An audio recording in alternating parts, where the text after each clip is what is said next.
Taswata TV, media tasfiyah wa tarbiyah Islamiyah.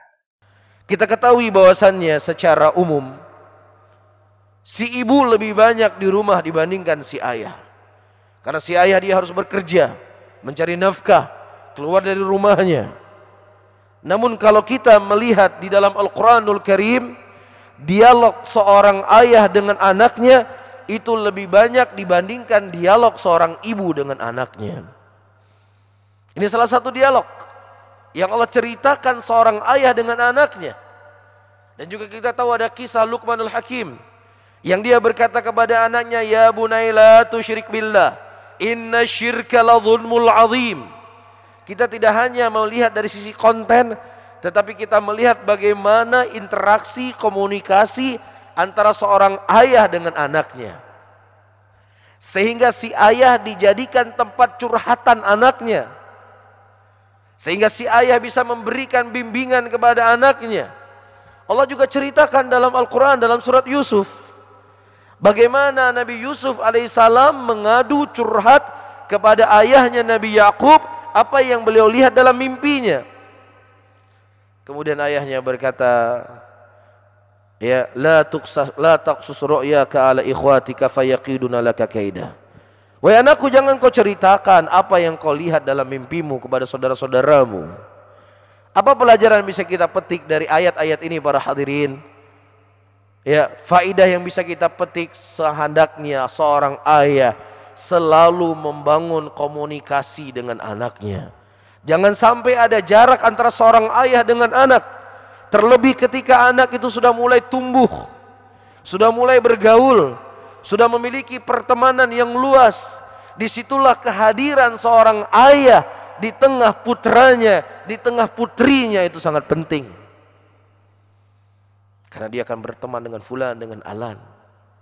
Sehingga ketika ada kedekatan antara seorang ayah dengan anaknya, si anak akan berkata, "Wahai ayahku, di sekolah saya atau di kampus saya ada orang begini, begini, dan begini.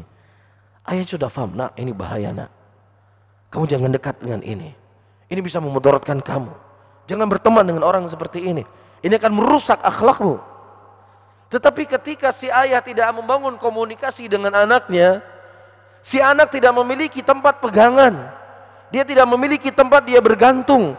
Sehingga dia akan menjadikan teman-teman jeleknya sebagai orang yang bisa dijadikan sebagai pegangan olehnya. Nah, bagaimana menciptakan seorang ayah agar punya komunikasi yang baik dengan anaknya? Ayah harus memberikan waktu khusus kepada anak-anaknya. Betul, dia sibuk bekerja dari Senin sampai Jumat. Tapi jangan biarkan hari Sabtu sama hari Ahad dia sibuk dengan urusan yang lainnya. Sehingga anaknya tumbuh ada keseganan.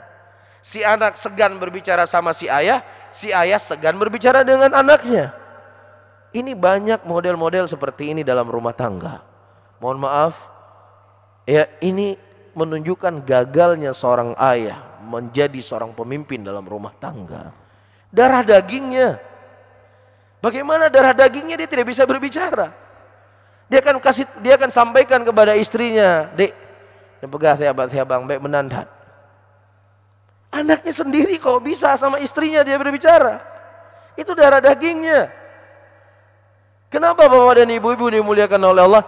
Karena si ayah sibuk dengan urusannya.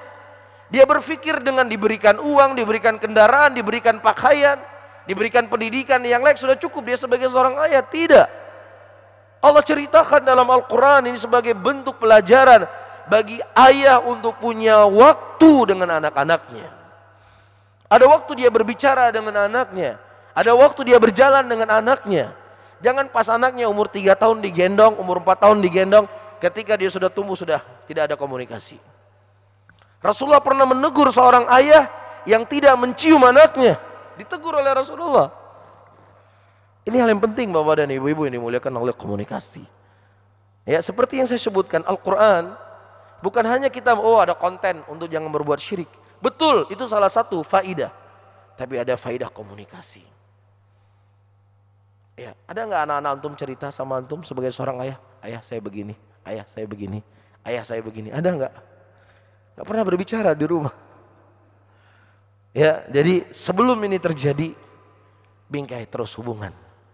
Anak itu akan menjadi ayahnya sebagai tempat curhat. Ayah itu menjadikan anaknya seperti teman. Dia akan menceritakan segala hal apa yang dihadapi dengan anaknya. Begitu juga untuk melihat bagaimana Nabi Ibrahim mengajak bermusyawarah dengan anaknya. Ada membangun komunikasi di situ. Kan ada masalah si ayah mengatakan, "Dek atau abang, ayah mau beli mobil ini, kira-kira mobil apa menurut kamu? Abang mau beli motor, ayah mau beli motor, motor apa menurut kamu? Nih ayah nih mau beli rumah, mau beli tanah, kira-kira di kawasan mana kita bisa beli?" Dia ajak anak itu bermusyawarah supaya dia merasa dihargai dan ada kedekatan antara ayah dengan